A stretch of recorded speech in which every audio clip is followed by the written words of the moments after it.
आज मु आपण मानक सहित गोटे नुआ प्रकार डाली शेयर करी। टोल लगा चना डाली। यही डाली को चना डाली मध्य कहती आउ खोसारी डाली मध्य अनेक लोक कहती। एथिरे सांबर भी करा जाए। यही डाली रे मु आपण मानकु सांबर करी मध्य बतैछि। डाली बनैबा पई मु नैछि खुडिया चना डाली 125 ग्राम, टोल नहीं 10-12 छांची करी सफा कर धोई कर रखी। एमती बड़ बड़ फड़ा टोल नेबे। गोटे मुंडा रसुण लंका सुखा लंका 5-6टी नहीं। आम बर्तमान बनैबा। पानी कुकर रे बसई देछि।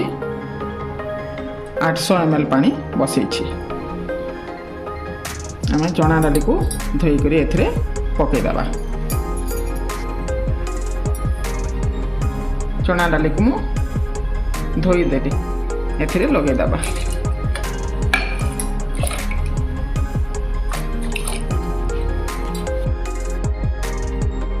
स्वाद अनुसार लुण देदबा। हलदी गुंड मध्य देदबा।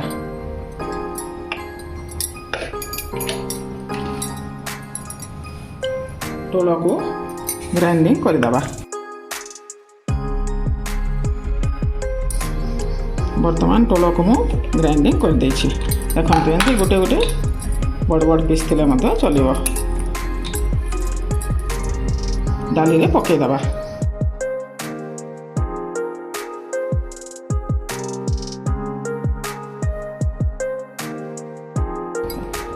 वर्तमान कुकर को ढांकी दबा। गैस को फुल आंच रे रखिबा। 5 ରୁ 6टी सीटी मारिबा को दबा।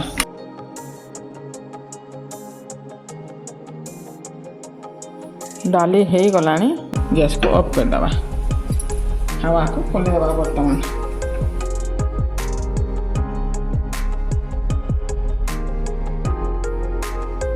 देखंतु वर्तमान ताको फ्राए कर दबा।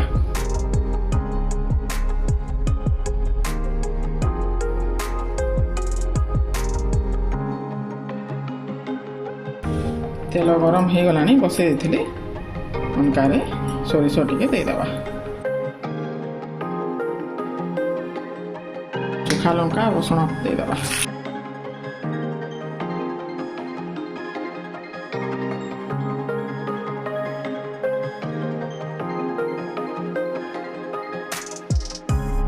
हमर रसुण सुखा लंका भल भाव फ्राए हो जाइए। डाली रे पकई दबा।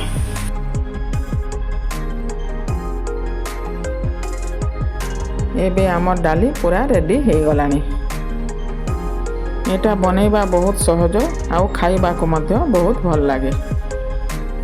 आपण माने मध्य एमिति डाली बनै करी खांतु। एमिति अलगा अलगा डाली मझिरे मझिरे खाइबा कथा। गोटे प्रकार डाली सबु बेले भल लागेनी।